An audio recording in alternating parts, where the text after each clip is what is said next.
Bonjour les amis, j'espère que vous allez bien.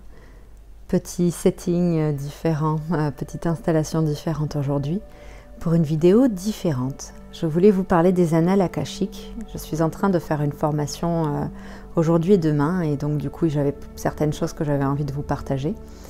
Déjà les annales akashiques c'est quoi?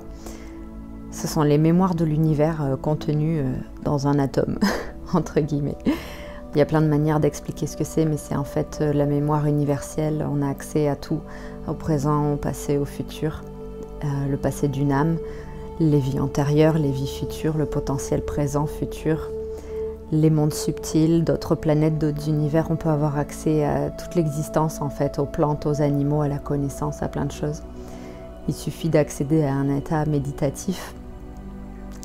Et en fonction de l'état de notre conscience, de notre niveau à nous de méditation, de ce qu'on comprend de la vie, de la conscience et de choses comme ça, eh bien on peut accéder entre guillemets à cette bibliothèque universelle qu'on représente un peu comme une bibliothèque et comme un livre en fait qui nous appartient. Et en méditation on peut ouvrir ce livre et avoir des réponses à des questions.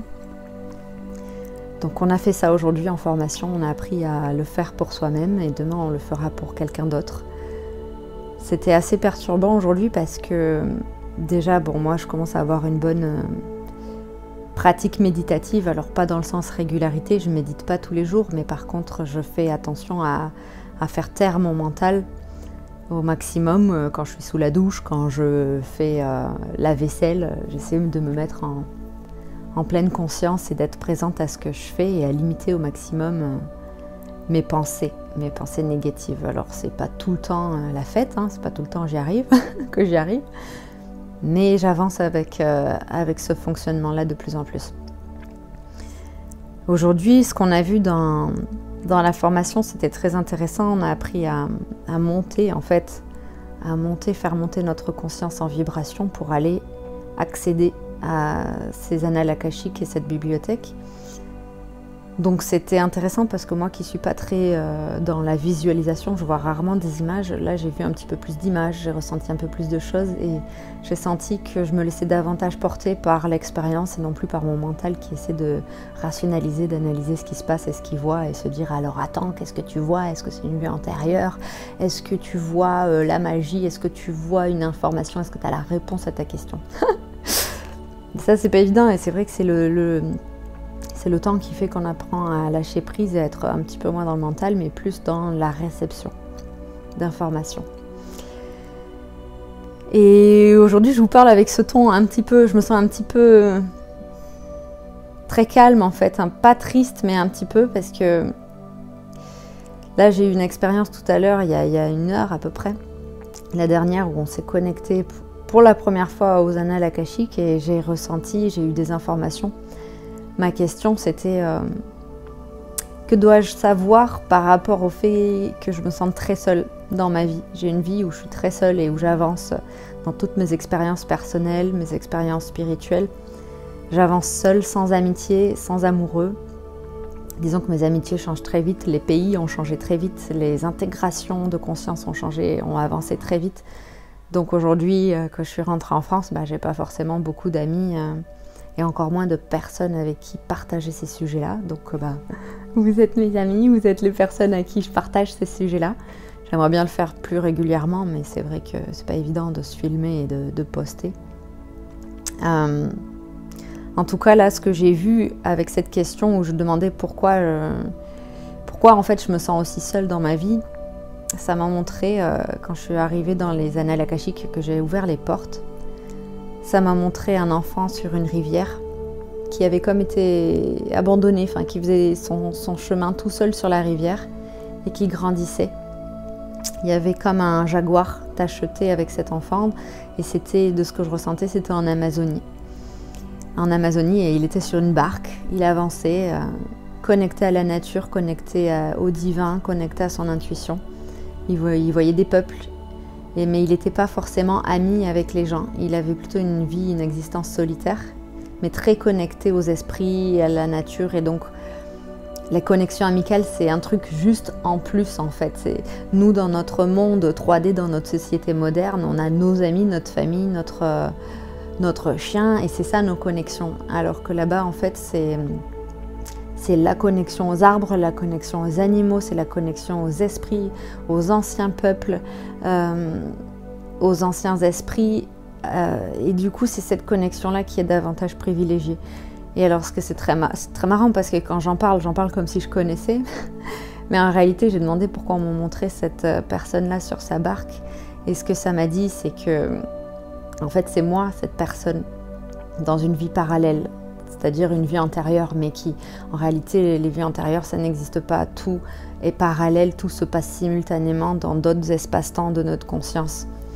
Ma conscience, ça veut dire qu'elle existe dans un autre temps, dans un autre lieu, et qu'elle a cette forme-là, cet homme, et qu'elle vit seule avec son jaguar, avec sa connexion aux animaux et à la nature. Et il était super bien comme ça. Je l'ai même vu évoluer un petit peu plus tard, où dans ses années plus âgées, il partageait dans les villages sa connaissance. Et c'était un sage en fait.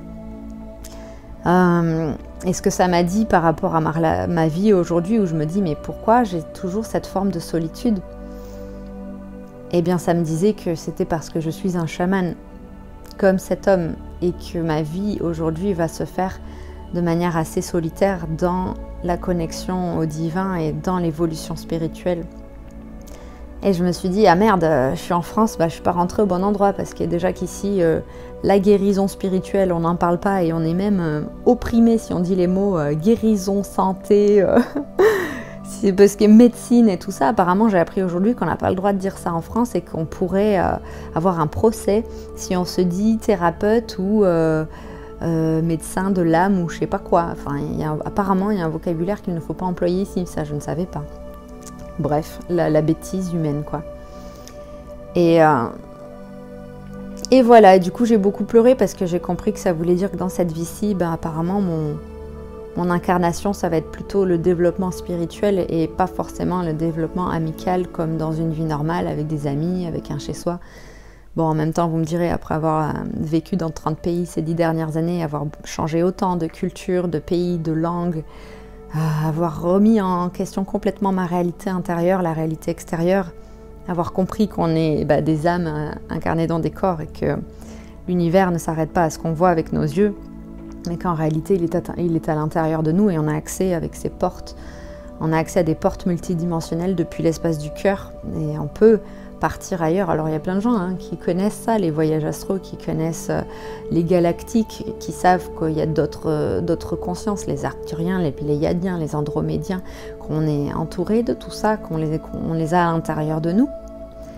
Et que c'est tout un chemin d'ascension intérieure, de réouvrir ces portes et ces accès à toutes ces dimensions-là de notre existence.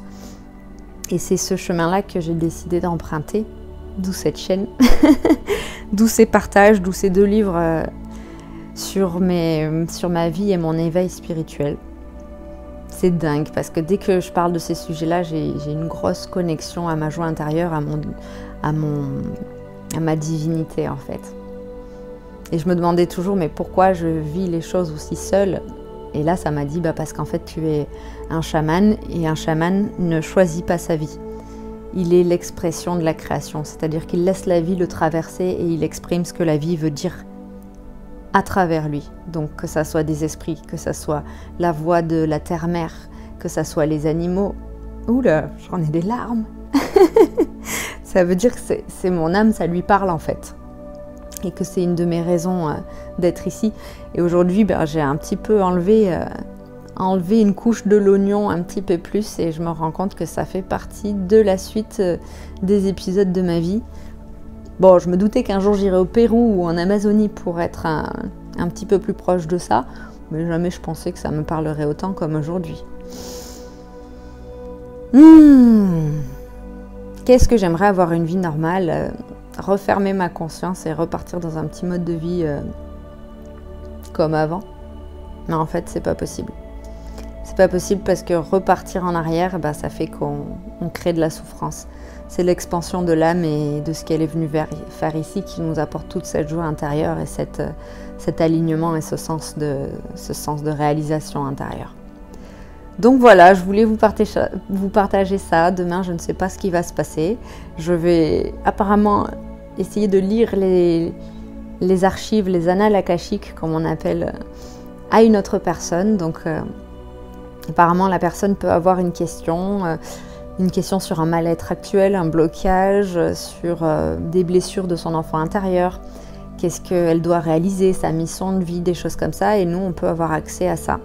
Donc si j'ai réussi à y avoir accès aujourd'hui pour moi, je pense que demain j'aurai accès à ça pour quelqu'un d'autre. Alors c'était quelque chose déjà que je faisais dans mes soins quantiques et énergétiques, où on auto-canalise en fait les messages de l'âme et des énergies de guérison.